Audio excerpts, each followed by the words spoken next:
Kolar ticket ಫೈಟ್ನಲ್ಲಿ ಸಚಿವ K H Muniyappa ಗೆದ್ದರು. ಅಳಿಯನಿಗೆ ticket ಕೊಡಿಸುವಲ್ಲಿ ಯಶಸ್ವಿಯಾದ್ರ Muniyappa. ನಿನ್ನೆ ಮಲ್ಲಿಕಾರ್ಜುನ ಖರ್ಗೆ ಅವರನ್ನ ಭೇಟಿಯಾಗಿದ್ರು ಕೆಎಚ್ ಮುನಿಯಪ್ಪ. ಎಲ್ ಹನುಮಂತಯ್ಯರಿಂದಲೂ ಮಲ್ಲಿಕಾರ್ಜುನ ಖರ್ಗೆ ಭೇಟಿಯಾಗಿತ್ತು. ಮುನಿಯಪ್ಪ ಅಳಿಯ ಚಿಕ್ಕ ಪೆದ್ದಣ್ಣಗೆ ಟಿಕೆಟ್ ಸಿಗುತ್ತೆ ಅಂತ ಹೇಳಲಾಗ್ತಾ ಇದೆ. ಚಿಕ್ಕ ಪೆದ್ದಣ್ಣಗೆ ಟಿಕೆಟ್ ನೀಡಲು ಮಲ್ಲಿಕಾರ್ಜುನ ಖರ್ಗೆ ಒಪ್ಪಿದ್ದಾರ, ಸಮ್ಮತಿ ಸೂಚಿಸಿದ್ರ. ಕೋಲಾರ ಟಿಕೆಟ್ ಫೈಟ್ನಲ್ಲಿ ಸಚಿವ ಕೆಎಚ್ ಮುನಿಯಪ್ಪ ಗೆದ್ದರ. ಅಳಿಯನಿಗೆ ಟಿಕೆಟ್ ಕೊಡಿಸಬೇಕು ಅಂತ ಬಹಳ ಲಾಭಿಯನ್ನ ಮಾಡಿದ್ರು ಕೆಎಚ್ ಮುನಿಯಪ್ಪ. ಈಗ ಅದರಲ್ಲಿ ಯಶಸ್ವಿಯಾಗಿದ್ದ. ನಿನ್ನೆ ಮಲ್ಲಿಕಾರ್ಜುನ ಖರ್ಗೆ ಅವರ ನಿವಾಸಕ್ಕೆ ಹೋಗಿ ಅವರನ್ನ ಭೇಟಿಯಾಗಿ ಮಾತುಕತೆಯನ್ನ ನಡೆಸಿದ್ರು. ಅಷ್ಟೇ ಅಲ್ಲ, ಮತ್ತೋರ್ವ ಪ್ರಬಲ ಆಕಾಂಕ್ಷಿ ಎಲ್ ಹನುಮಂತಯ್ಯ ಅವರು ಕೂಡ ಖರ್ಗೆ ಅವರನ್ನ ಭೇಟಿಯಾಗಿ ಮಾತುಕತೆ ನಡೆಸಿದ್ರು. ಈಗ ಮುನಿಯಪ್ಪ ಅಳಿಯ ಚಿಕ್ಕ ಪೆದ್ದಣ್ಣಗೆ ಟಿಕೆಟ್ ಸಿಗುವ ಸಾಧ್ಯತೆಗಳು ಇದೆ. ಇದರ ನಡುವೆ ಕೋಲಾರ ಶಾಸಕರು ಇದಕ್ಕೆ ವಿರೋಧವನ್ನ ವ್ಯಕ್ತಪಡಿಸ್ತಾ ಇದ್ದಾರೆ. 5 ಶಾಸಕರು ರಾಜೀನಾಮೆಗೆ ಮುಂದಾಗ್ತಾ ಇದ್ದಾರೆ. ಕೆಎಚ್ ಮುನಿಯಪ್ಪ ಅವರ ಅಳಿಯನಿಗೆ ಟಿಕೆಟ್ ಫೈನಲ್ ಆಗಿರುವ ವಿಷಯ ಗೊತ್ತಾಗ್ತಾ ಇದ್ದ ಹಾಗೆ ಕೋಲಾರದ ಶಾಸಕರು ಕೂಡ ಆಕ್ರೋಶ ವ್ಯಕ್ತಪಡಿಸ್ತಾ ಇದ್ದಾರೆ. ನಾವು ದಲಿತ ರೈಟ್ ಸಮುದಾಯಕ್ಕೆ ಟಿಕೆಟ್ ಸಿಗಬೇಕು ಅಂತ ಬಹಳ ಒತ್ತಾಯ ಮಾಡಿದ್ವಿ. ಜೊತೆಗೆ ಮುನಿಯಪ್ಪ ಅವರ ಕುಟುಂಬಕ್ಕೆ ಟಿಕೆಟ್ ಕೊಡಬಾರ್ದು ಅಂತ ಒತ್ತಡ ಹಾಕಿದ್ವಿ. ಆದರೆ ಕಾಂಗ್ರೆಸ್ ಹೈಕಮಾಂಡ್ ಯಾವುದಕ್ಕೂ ಕೂಡ ಮಣಿಲಿಲ್ಲ. ಹಾಗಾಗಿ ರಾಜೀನಾಮೆಗೆ ಮುಂದಾಗಿದ್ದೀವಿ ಅಂತ MLC ಅನಿಲ್ ಕುಮಾರ್ ಅವರು ಏಷ್ಯಾನೆಟ್ ಸುವರ್ಣ ನ್ಯೂಸ್ಗೆ ಹೇಳಿದ್ರು. ಬಸವರಾಜ ಹೊರಟ್ಟಿ ಅವರ ಸಮಯವನ್ನು ಕೂಡ ಕೇಳಿದ್ದಾರೆ. ಸಿಎಂ ರಾಜಕೀಯ ಕಾರ್ಯದರ್ಶಿ ನಜೀರ್ ಅಹಮದ್ ಹಾಗೂ MLC ಅನಿಲ್ ಕುಮಾರ್ ಇಬ್ಬರು ಕೂಡ ರಾಜೀನಾಮೆ ಕೊಡ್ತೀವಿ ಅಂತ ಹೇಳ್ತಿದ್ದಾರೆ. ಮತ್ತೊಂದು ಕಡೆ ಸ್ಪೀಕರ್ UT ಖಾದರ್ ಅವರನ್ನು ಕೂಡ ಸಮಯ ಕೇಳಲಾಗಿದೆ. 3 ಕೋಲಾರದ ಶಾಸಕರು UT ಖಾದರ್ ಅವರನ್ನ ಇವತ್ತು ಸಂಜೆ 4:30 ಹೊತ್ತಿಗೆ ಭೇಟಿಯಾಗಿ ಅವರು ಕೂಡ ರಾಜೀನಾಮೆ ಸಲ್ಲಿಸೋದಕ್ಕೆ ಮುಂದಾಗ್ತಾ ಇದ್ದಾರೆ. ಕಾರಣ ಕೆಎಚ್ ಮುನಿಯಪ್ಪ ಅವರ ಕುಟುಂಬಸ್ಥರಿಗೆ ಟಿಕೆಟ್ ಸಿಗ್ತಾ ಇರೋದು ಅವರಿಗೆ ಇಷ್ಟ ಇಲ್ಲ. ಯಾವುದೇ ಕಾರಣಕ್ಕೂ ಟಿಕೆಟ್ ಕೊಡಬಾರದು ಅಂತ ಒತ್ತಡ ಹಾಕ್ತಾ ಇದ್ದಾರೆ. ಕೋಲಾರ ಕಾಂಗ್ರೆಸ್ನಲ್ಲಿ ಟಿಕೆಟ್ ಬಿಕ್ಕಟ್ಟು ತಾರಕಕ್ಕೇರ್ತಾ ಇದೆ. ರಾಜೀನಾಮೆಗೆ ಮುಂದಾದ ಸಚಿವ MC ಸುಧಾಕರ್ ಮಂಗಳೂರಿಗೆ ತೆರಳಿ ರಾಜೀನಾಮೆ ನೀಡಲು ನಿರ್ಧಾರ. ಶಾಸಕ ಮಂಜುನಾಥ್ ನಂಜೇಗೌಡರಿಂದಲೂ ಕೂಡ ರಾಜೀನಾಮೆಯ ನಿರ್ಧಾರ ಆಗಿದೆ. ಇವತ್ತು ಸಂಜೆ 4 ಗಂಟೆಗೆ ಫ್ಲೈಟ್ ಇದೆ. ಫ್ಲೈಟ್ ಟಿಕೆಟ್ ಕೂಡ ಬುಕ್ ಮಾಡಿದ್ದಾರೆ. ಮಂಗಳೂರಿಗೆ ಹೋಗಿ ಸ್ಪೀಕರ್ UT ಖಾದರ್ ಅವರನ್ನ ಭೇಟಿಯಾಗಿ ರಾಜೀನಾಮೆಯನ್ನ ಸಲ್ಲಿಸ್ತಾರಂತೆ. UT ಖಾದರ್ ಮಂಗಳೂರಿನಲ್ಲಿರುವ ಕಾರಣ ಅಲ್ಲಿಗೆ ಹೋಗಿ ನಾವು ರಾಜೀನಾಮೆಯನ್ನ ಕೊಡ್ತೀವಿ ಅಂತ ಹೇಳ್ತಾ ಇದ್ದಾರೆ. ಕೊತ್ತೂರು ಮಂಜುನಾಥ್, ಸಚಿವ MC ಸುಧಾಕರ್ ಹಾಗೂ ನಂಜೇಗೌಡ. ಕೋಲಾರ ಕ್ಷೇತ್ರದ ಟಿಕೆಟ್ ಈಗ ಮತ್ತೆ ಕಗ್ಗಂಟಾಗ್ತಾ ಇದೆ. ಚಿಕ್ಕ ಪೆದ್ದಣ್ಣಗೆ ಟಿಕೆಟ್ ಕೊಡಬಾರದು ಅಂತ ಶಾಸಕರು ವಿರೋಧ ವ್ಯಕ್ತಪಡಿಸ್ತಾ ಇದ್ದಾರೆ. ರಾಜೀನಾಮೆಯ ಅಸ್ತ್ರವನ್ನು ಕೂಡ ಪ್ರಯೋಗಿಸಿದ್ದಾರೆ. ಮಂಗಳೂರಿಗೆ ತೆರಳಿ ಸ್ಪೀಕರ್ UT ಖಾದರ್ ಅವರಿಗೆ ರಾಜೀನಾಮೆಯನ್ನ ಕೊಡೋದಕ್ಕೆ ನಿರ್ಧರಿಸಿದ್ದಾರೆ.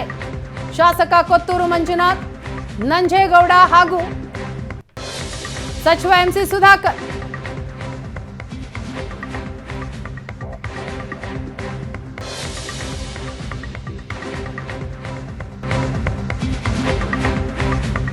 ಕೋಲಾರ ಕಾಂಗ್ರೆಸ್ನಲ್ಲಿ ತಾರಕಕ್ಕೇರಿದೆ ಟಿಕೆಟ್ ಬಿಕ್ಕಟ್ಟು.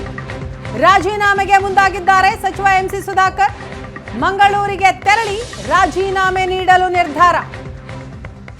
ಸ್ಪೀಕರ್ UT ಖಾದರ್ ಮಂಗಳೂರಿನಲ್ಲಿರುವ ಕಾರಣ ಅಲ್ಲಿಗೆ ಹೋಗಿ ರಾಜೀನಾಮೆ ನೀಡೋದಕ್ಕೆ ಮುಂದಾಗಿದ್ದಾರೆ. ಸಚಿವ MC ಸುಧಾಕರ್, ಶಾಸಕ ಕೊತ್ತೂರು ಮಂಜುನಾಥ್, ನಂಜೇಗೌಡ ಮಂಗಳೂರಿಗೆ ವಿಮಾನದ ಟಿಕೆಟ್ ಅನ್ನ ಬುಕ್ ಮಾಡಿದ್ದಾರೆ ಸಚಿವ ಹಾಗೂ ಶಾಸಕರು.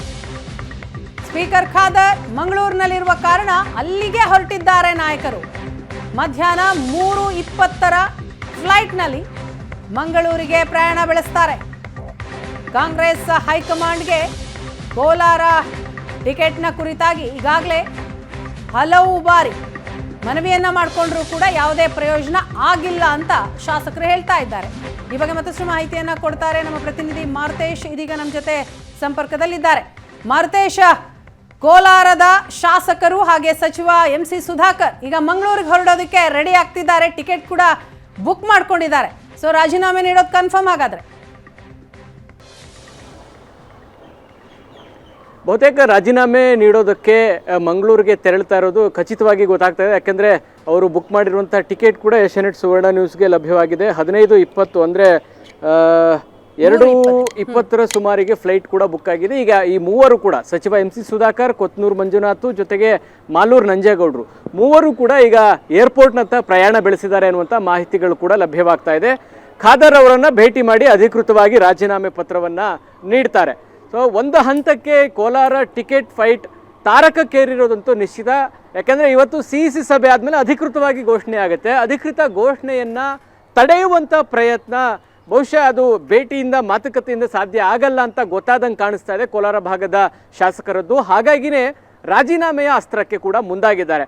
ಹೈಕಮಾಂಡ್ ಇದನ್ನು ಹೇಗೆ ನೋಡುತ್ತೆ ಅನ್ನೋದು ಸೆಕೆಂಡ್ರಿ. ಆದರೆ ಈ ಒಳಜಗಳವನ್ನು ಇಟ್ಕೊಂಡು ಕೋಲಾರ ಕ್ಷೇತ್ರವನ್ನು ಹೇಗೆ ಗೆಲ್ಲುತ್ತೆ ಕಾಂಗ್ರೆಸ್ ಅನ್ನೋದು ದೊಡ್ಡ ಚಾಲೆಂಜ್ ಆಗಿ ಕಾಡ್ತಾ ಇದೆ. ಪಕ್ಷದ ಒಳಗೆ ಎರಡು ಬಣಗಳು ಕಾಂಗ್ರೆಸ್ನಲ್ಲಿ ಕೋಲಾರದಲ್ಲಿ ಆಗ್ತಾ ಇರುವಂಥದ್ದು ಇದು ಹೊಸದೇನಲ್ಲ. ಕಳೆದ ಚುನಾವಣೆಯಿಂದಲೂ ಕೂಡ ಈ ಎರಡು ಬಣಗಳ ತಿಕ್ಕಾಟ ತಾರಕಕ್ಕೇರಿದೆ. ಅದರ ಮುಂದುವರಿದ ಭಾಗ ಈ ಲೋಕಸಭಾ ಚುನಾವಣೆಯ ಸಂದರ್ಭದಲ್ಲೂ ಕೂಡ ರಾಜೀನಾಮೆ ಕೊಡೋದಕ್ಕೆ ಇವ್ರು ಮುಂದಾಗಿದ್ದಾರೆ, ಹೌದು. ಆದ್ರೆ ಅವರ ಮನವೊಲಿಸುವ ಪ್ರಯತ್ನಗಳು ಆಗ್ತಾ ಇಲ್ವಾ? ಆ ನಿಟ್ಟಿನಲ್ಲಿ ಏನಾದ್ರೂ ಕಸರತ್ತುಗಳು ನಡೀತಾ ಇದೆಯಾ, ಹೇಗೆ?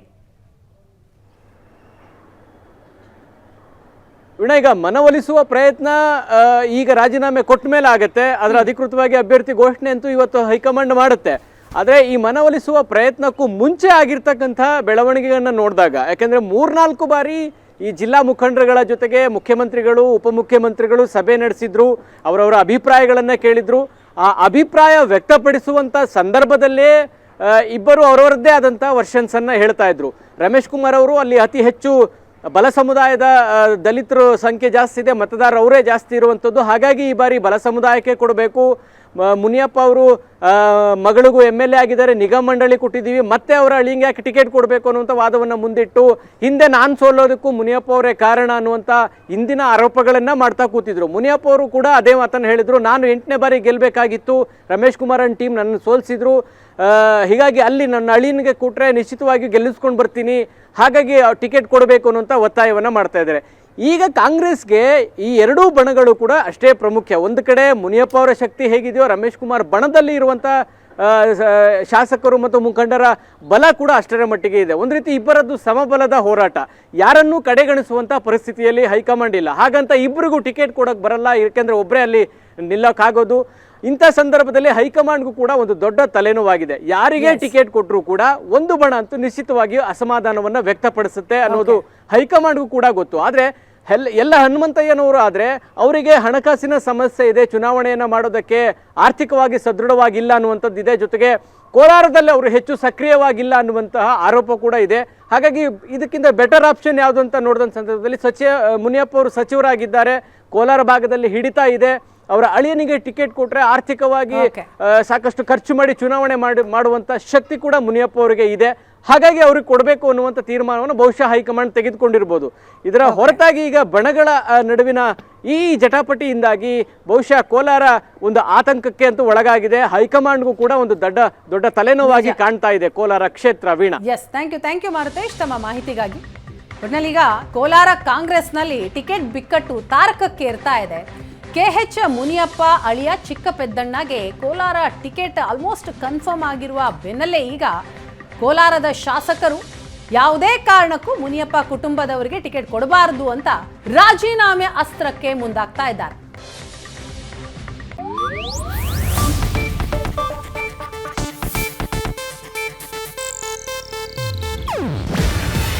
ಇದು ಏಷ್ಯಾನೆಟ್ ನ್ಯೂಸ್ ನೆಟ್ವರ್ಕ್ ಪ್ರಸ್ತುತಿ.